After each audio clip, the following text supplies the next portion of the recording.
नमस्कार, आप देख रहे हैं जवाब तो देना पड़ेगा और आपके साथ में विजेंद्र सोलंकी। शिक्षक, गुरु, उपाध्याय, अध्यापक, आचार्य या अंग्रेजी में टीचर कहिए, मार्गदर्शक कहिए, पथ प्रदर्शक कहिए, भविष्य निर्माता कहिए या फिर शिक्षा के विधाता कहिए, या कहें कि गुरुदेव के चरणों में श्रद्धा सुमन संग वंदन है, जिनकी कृपा नीर से जीवन हुआ चंदन है। धरती कहती, अंबर कहते, कहती यही तराना है। गुरु आपकी पावन नूर, आपसे ही रोशन हुआ जमाना है। सर्वपल्ली राधाकृष्ण, जिनके जन्मदिन को टीचर्स डे के तौर पर मनाते हैं, वो कहते थे कि भगवान हम सबके भीतर रहते हैं, महसूस करते हैं और कष्ट सहते हैं। समय के साथ उसके गुण, ज्ञान, सौंदर्य और प्रेम हमें से हर एक के अंदर उजागर होंगे, लेकिन उनसे मिलवाने का काम गुरु करते हैं। सबसे पहले दुनिया के उन सभी गुरुओं को फर्स्ट इंडिया का हाथ जोड़कर प्रणाम, जिन्होंने प्रत्यक्ष और अप्रत्यक्ष तौर पर गुरु की भूमिका निभाई और मानव निर्माण में महत्वपूर्ण जिम्मेदारी निभाई, क्योंकि गुरुदेव ही हमारा मान है और उनसे ही हमारा अभिमान है।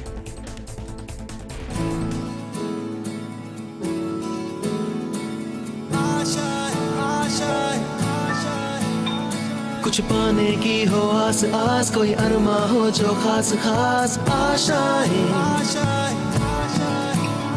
हर कोशिश में हो बार बार, करे दरियाओं को आर पार आशाएं, उम्मीदें हंसेंगी, अब मुश्किल नहीं कुछ भी, नहीं कुछ भी।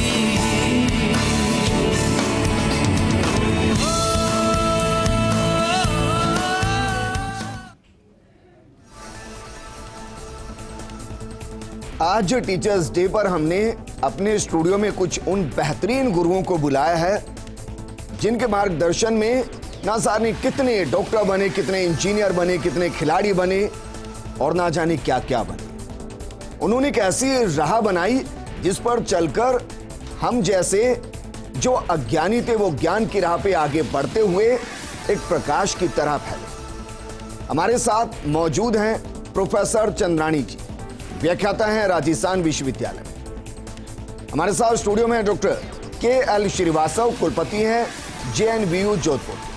वीरेंद्र पूनिया जी हैं, द्रोणाचार्य पुरस्कार विजेता हैं। विमलेश पारिक जी हैं, शिक्षक हैं, राज्य स्तर पर सम्मानित हैं। पूनम भाटिया जी हैं, शिक्षक हैं और ब्लॉक स्तर पर सम्मानित हैं। चंद्राणी जी, शुरुआत मैम आपके साथ करना चाहूंगा, क्योंकि आप साइकोलॉजी की टीचर भी हैं। तो सबसे पहले तो ये कि गुरु और बच्चे के बीच का जो साइकोलॉजी होती है, वो जो भावना से कनेक्शन होता है, क्या वो आज भी उतनी प्रगाढ़ है जितने बीते दौर में हम देखते थे, या और मजबूत या कमजोर हो गई? Thank you to First India कि मुझे इस प्लेटफॉर्म में आमंत्रित किया और इस मंच में एस्टीम्ड पैनलिस्ट के साथ साझा करने का मौका दिया, और एक ऐसा प्लेटफॉर्म जहां युवा को हम एड्रेस कर सकते हैं। निश्चितपूर्ण ये बहुत चुनौतीपूर्ण है आज की घड़ी, जहां पे there is a change in era, और उस चेंज के साथ साथ हमारे जो युवा बच्चे हैं उनमें भी बहुत परिवर्तन देखा गया है। कहें कि साइकोलॉजिकल अगर हम चेंजेस की बात करें तो साइकोलॉजिकली हमने देखा है कि how youth is driven today, उनकी थॉट प्रोसेस, उनकी थिंकिंग, उसमें काफ़ी परिवर्तन आया है, और ये परिवर्तन ओवर द पीरियड आया है। So yes, it is very challenging for today's guru shishya relationship. It is very reciprocal. हर दिन हम क्लासरूम में बच्चों से भी सीखते हैं, उनके नए तरीक़ों से सीखते हैं, उनके नए प्रश्नों के उत्तर को ढूंढने में सीखते हैं। तो ये एक रिलेशनशिप बॉन्ड है। टीचर की साइकोलॉजी में भी कोई बदलाव आया मैम? वेल, कोरोना पीरियड में तो डेफिनेटली हमारे पढ़ाने के स्टाइल में इतना बदलाव आया है कि we had to revisit ourselves to, कि हमारे जो ट्रेडिशनल वे ऑफ टीचिंग है और there is a change to digitalisation, तो उसमें जो परिवर्तन हमने भी किया है तो उसमें भी बहुत चैलेंजेस आए, but yes, thanks to COVID period in a positive sense कि उस चेंज में हम सक्षम हुए। वीरेंद्र पूनिया जी, सबसे पहले तो सर द्रोणाचार्य अवॉर्डी हैं आप, मान है हम सबका, फिर खेल अधिकारी हैं आप, और ग्रामीण ओलंपिक जिसके जब हम ट्विटर पे वीडियो देख रहे हैं ना तो फक्र महसूस होता है। 70 साल के जो बुजुर्ग हैं वो किस तरीके से कबड्डी को एंजॉय कर रहे हैं, छोटा सा बच्चा किस तरीके से कबड्डी को एंजॉय कर रहा है। तो सबसे पहले तो आपको हम आभार व्यक्त करते हैं कि आप एक बड़ी जिम्मेदारी निभा रहे हैं। लेकिन गुरु के तौर पर आपको क्या लगता है, एक दौर में हम पढ़ते थे कि खेलोगे कूदोगे होगे खराब, पढ़ोगे लिखोगे बनोगे नवाब। आपको लगता है कि अब इसको भी बदलने की ज़रूरत है? विजेंद्र जी, आपको नमस्कार, सभी श्रोताओं को नमस्कार। गुरु के बिना शिक्षा, खेल, चाहे खेती हो, सब अधूरी है। हर क्षेत्र में गुरु का ज्ञान बहुत जरूरी है। और आपने बात की ग्रामीण ओलंपिक खेलों की और जो पुरानी कहावत थी उसकी। ग्रामीण ओलंपिक खेल राजस्थान में क्रांति लेकर आ रहे हैं। और पहले लोग सोचते थे कि अपने बच्चों को खेलों में हम क्यों डालें, तो आदरणीय मुख्यमंत्री अशोक गहलोत ने एक ऐसी पहल की जिसके अंदर लगभग 600 खिलाड़ियों को हम सीधी नौकरियां दे चुके हैं, जिसमें 229 खिलाड़ियों को तो हम डायरेक्ट बिना अब नियुक्तियां निकाले सीधे जिन्होंने मेडल जीते उनको घर बुला के हमने नियुक्तियां दी हैं, जिसमें बड़ी बड़ी नौकरियां भी हैं, DYSP, ACF और सचिवालय में और पुलिस में। तो खेलों में मैं आप श्रोताओं से अनुरोध करना चाहूँगा कि बच्चों को, अपने बच्चों को खेलों में ज़रूर डालिए और खेलों में बहुत उज्जवल भविष्य है। अब आपने ग्रामीण खेलों की बात करी, तो ग्रामीण खेलों में हम पूरे राज्य के अंदर लगभग 30 लाख लोगों को पार्टिसिपेट हमने पिछले 29 से और 1 तारीख को करवाया है, जिसमें 2.25 लाख टीमें बनी, 45,000 राजस्व गांवों में लोग खेले। तो ये एक बहुत बड़ी क्रांति है और ये दुनिया के अंदर सबसे बड़ा खेल मेला हुआ और एक वर्ल्ड रिकॉर्ड हमने कायम किया। अभी ब्लॉक लेवल पे और उसके बाद जिला लेवल पे और फिर स्टेट लेवल पे 2 अक्टूबर के इसके फाइनल मुकाबले होंगे। इससे बच्चे के बौद्धिक ज्ञान में कुछ बढ़ोतरी होती है सर, कुछ स्किल में बढ़ोतरी होती है? क्योंकि अमूमन हम देखते हैं कि जब बच्चा मैदान पर आता है ना तो एक तो उसमें दूसरे के साथ कनेक्शन बनता है, दूसरा उसका ब्रेन बहुत तेजी से काम करना शुरू करता है, तीसरा पूरी बॉडी एक्टिव होती है, चौथा उसके बाद जो पढ़ना चाहता है, कुछ और करना चाहता है, उसमें मन लगता है। ये आप महसूस करते हैं कि ये फर्क आ रहा है? खेल एक आदमी को जिंदगी जीना सिखाता है और आपने देखा होगा आज की जो युवा पीढ़ी है या बच्चे हैं वो ज़्यादातर मोबाइल पे रहते हैं, उनके पेरेंट्स भी मोबाइल पे रहते हैं। इन खेलों का ध्येय ये है, जो ग्रामीण ओलंपिक खेलों का सबसे बड़ा ध्येय ये है कि बच्चे जो ग्राउंड में खेलने चाहिए वो मोबाइल पे खेलते हैं।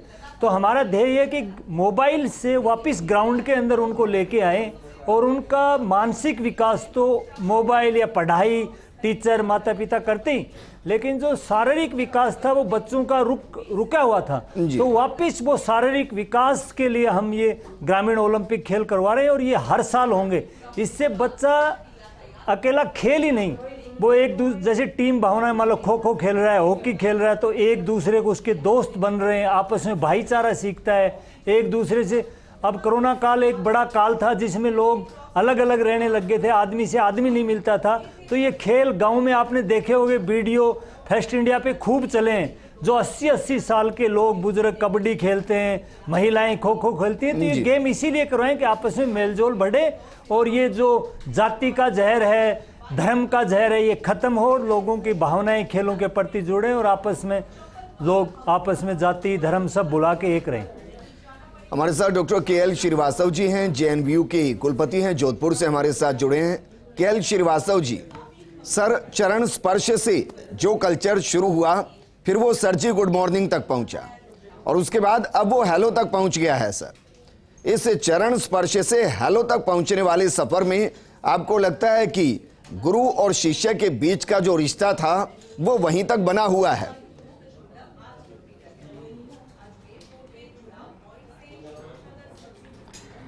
देखिए, जब हम किसी चरणबद्ध विकास जो शिक्षा से संबंधित है, जी हेलो सर सुन पा रहे हैं, बोलिए। जो शिक्षा से संबंधित है इसको हम आदिकाल जिसको कहते हैं जी, जिसे ओल्ड पास्ट कह सकते हैं, रिसेंट पास्ट कह सकते हैं। जैसे आज़ादी के बाद के युग की अगर हम लोग बात करें तो उस समय हमारे आदर्श दूसरे हुआ करते थे। हम कहीं भगत सिंह को आदर्श मानते थे, जीवन का बलिदान दे देने के लिए हम आदर्श माना करते थे। लेकिन समयांतर होता है और समयांतर हुआ है, इसके कारण हमें ऐसा महसूस होता है कि ये जो अभी फेज आई हुई है, इसमें शिक्षक के बीच में और छात्रों के बीच में जो संबंध हैं वो उस तरीके से उतने आदरपूर्ण नहीं रहे हैं। लेकिन मेरा ये पक्का विश्वास है कि ये जो भी फेज है ये बहुत टेम्परेरी फेज है और विकास सर, शिक्षक और स्टूडेंट के बीच में कितना बेहतर हो रहा है? क्या वाकई में गुरु की जो महिमा हुआ करती थी वो अभी भी बनी हुई है? इस पर लगातार हम बात कर रहे हैं पूनिया जी, क्योंकि जिस तरीके से ये पूरी कन्वर्सेशन चली, मेरा सवाल यह है कि क्या वाकई में जिस तरीके से बच्चे पहले गुरु का आदर करते थे, हालांकि अभी भी करते हैं, लेकिन क्या उस परसेंटेज में आपको डिफरेंस नजर आता है? क्योंकि पहले हम देखते थे कि बच्चे की पिटाई हो जाती थी तो कभी परिवार में किसी ने आके अध्यापक को कुछ नहीं कहा, लेकिन अब केस दर्ज हो जाते हैं सर। अब बिना डांट फटकार के अगर कोई पढ़ाए किसी को तो इसकी कौन गारंटी लेगा कि वो 100% तरीके से पढ़ा सकता है? क्या इसमें कोई क्वेश्चन नहीं आता? विजेंद्र जी, ये बहुत बड़ा क्वेश्चन आपने उठाया है। आपने देखा होगा कि अगर बच्चों को टीचर कोई डांट देता है तो उसके माँ बाप भी उसके समर्थन में आ जाते हैं। पहले जब हम पढ़ते थे टीचर खूब पिटाइयाँ करते थे जी। और ये जो आत्महत्या का जो सुसाइड का कारण बना है, ये एक बहुत बड़ा मैं रीजन इसको मानता हूँ। अगर बच्चा टीचर की बात ही नहीं सुन सकता, उसमें सहन शक्ति ही नहीं है, टीचर अगर उसको मार देता है तो उसको सहन ही नहीं कर सकता, तो जीवन क्या जिएगा? तो माता और पिता को भी बच्चे का पक्ष न लेके, टीचर का बच्चा कोई दुश्मन नहीं होता। वो अगर गलतियां करता है या उसको कोई बदमाशी करता है, टीचर उसके भले के लिए करता है। लेकिन समाज में धीरे धीरे ये गिरावट आ रही है, लेकिन खेलों के अंदर ऐसा नहीं है। खेलों के अंदर जो कोच या जो पीटीआई जो खिलाता है बच्चों को, वो बच्चे बहुत मान सम्मान उसका करते हैं और मैंने देखा है कि अपने माँ बाप के बराबर उसको, कोच को या गुरु को वो सम्मान देते हैं। स्पोर्ट्स में अभी तक भी ये चीज़ है। लेकिन पूनम जी, मैं आपसे ये समझना चाहूँगा, क्योंकि दोनों तरफ हैं हम ये चीज़ें। एक तरफ वो शिक्षक भी हमें दिखाई देते हैं जिनको अगर कोई दलित बच्चा छू दे तो खाने को फेंक देते हैं, लोटा पकड़ ले तो पानी फेंक देते हैं, कोई और हो तो उसको पीट देते हैं। जबकि हम ये व्यक्तिगत तौर पर मानते हैं कि गुरु का ना कोई धर्म है ना जाति होती है, किताबों की भी कोई धर्म जाति नहीं होती और स्कूल की भी कोई धर्म जाति नहीं होती। बस वो जो होती है वो हमारे अंदर होती है, उसको निकालकर अभी तक फेंका क्यों नहीं गया? नमस्कार, मैं पूनम भाटिया आप सभी के समक्ष उपस्थित हूँ। सर, मैं इस पेशे से जुड़ी हुई हूँ करीबन 24-25 सालों से, और इससे पहले कि अगर मैं छोटी सी और आपको पीछे ले जाऊँ तो मैं खुद एक नवोदय विद्यालय, आप सभी ने नाम सुना होगा, जवाहर नवोदय विद्यालय, उसकी स्टूडेंट रही हूँ। कक्षा 6 में मैं वहाँ चली गई थी और 12वीं कक्षा पास करके मैं वहाँ से निकली।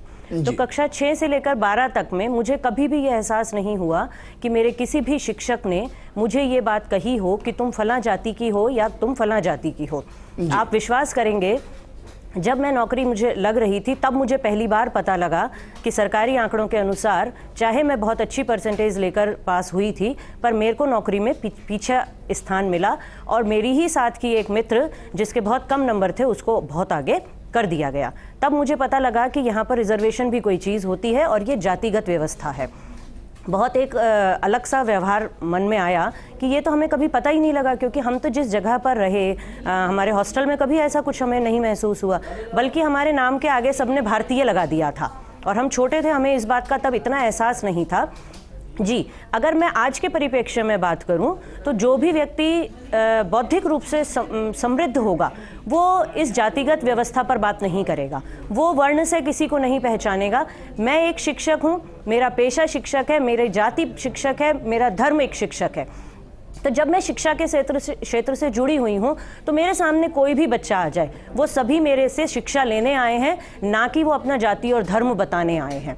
तो मुझे ऐसा नहीं लगता कि सभी शिक्षक इस तरह का कार्य करते होंगे। जी, जिस धारा में हम बहते हैं तो उस धारा में ज़रूर कोई ना कोई हमें इस तरह का मिलता ही है, या कहें हर्डल्स आते हैं, या यूं कहें कि कुछ इस तरह के मानसिक विचारधारा के व्यक्ति आते हैं जो अपने घरों से या अपने समाज के उस नियमों से जुड़े हुए रह जाते हैं। तो गलती है ये कि वर्ण व्यवस्था को या जाति व्यवस्था को ज्यादा उजागर किया जाए। इसको मैं पॉजिटिव लेता हूँ, क्योंकि गलतियां तो हर जगह होती है। अगर आप 99% सही है और 1% गलत है तो मुझे इससे फायदा ये होता है कि जब एक कहीं कोई घटना घट रही होती है ना, इसका मतलब ये होता है बाकी सब अलर्ट मोड पर होते हैं, जी तो उसका एक ये फायदा भी होता है। विमलेश पारिक जी, सर एजुकेशन में कितना बदलाव आया? एक दौर था कि जब हम एक उदाहरण के तौर पे जैसे काले रंग को हम कहते हैं कि अशुभ होता है, अंधकार होता है, लेकिन मेरी जिंदगी में तो प्रकाश उस ब्लैक बोर्ड ने ही डाला है। लेकिन अब हम टैबलेट तक आ चुके हैं, मोबाइल तक आ चुके हैं, तो आपको लग रहा है कि जो कनेक्शन था, मैं कनेक्शन पे इसलिए बात कर रहा हूं क्योंकि सबसे ज्यादा अगर ब्रेक हुआ है ना सर, तो मोबाइल की वजह से वो कनेक्शन ही ब्रेक हुआ है, और उस कनेक्शन के ब्रेक होने से बहुत कुछ ब्रेक हुआ है।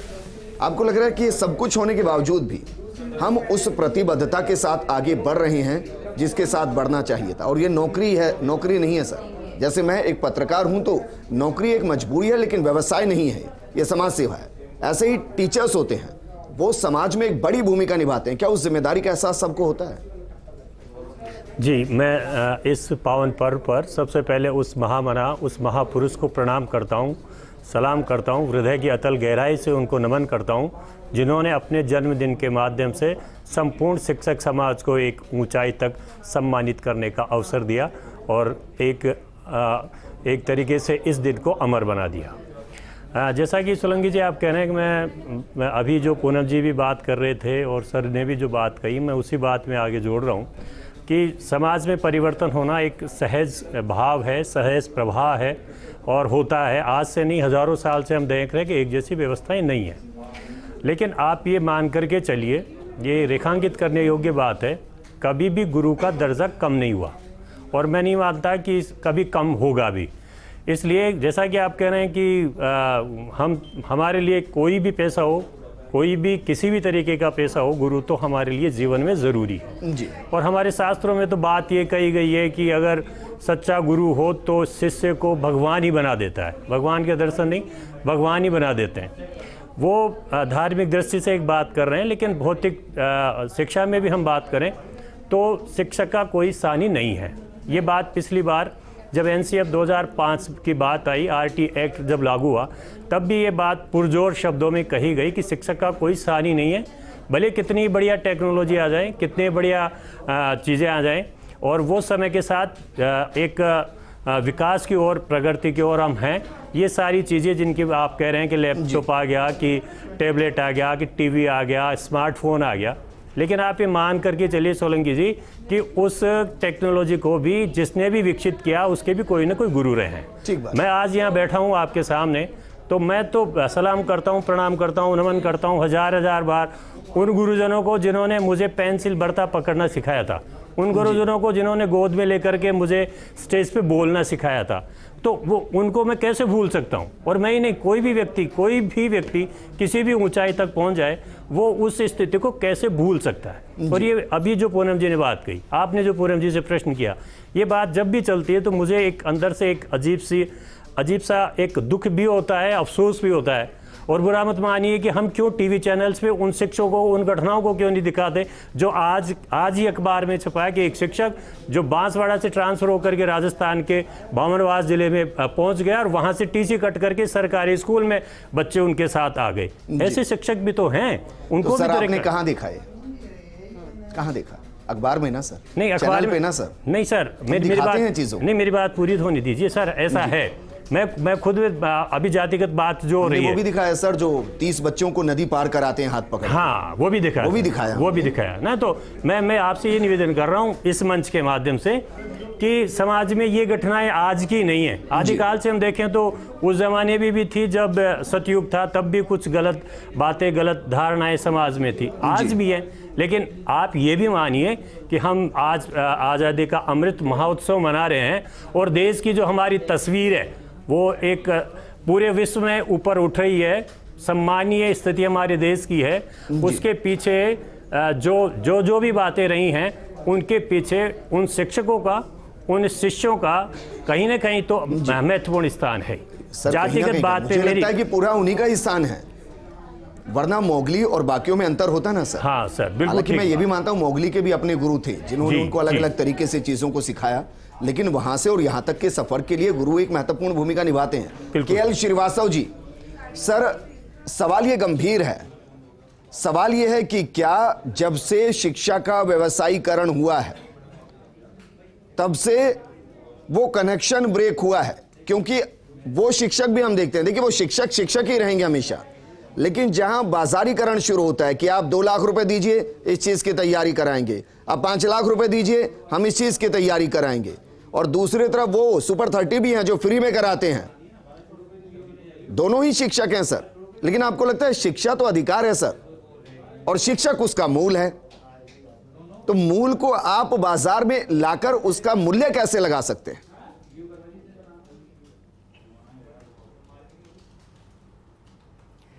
जी ब्रजन जी, मैं आपकी बात का थोड़ा सा और एक्सटेंशन करूंगा, थोड़ा सा और विस्तार करके इस बात को कहूंगा, क्योंकि सामाजिक मूल्यों का जब गिरावट आई है, उसमें अवमूलन हुआ है, उसमें सिर्फ बाजारीकरण एक कारण हो सकता है, संपूर्ण कारण के रूप में उपस्थित नहीं हो सकता जी।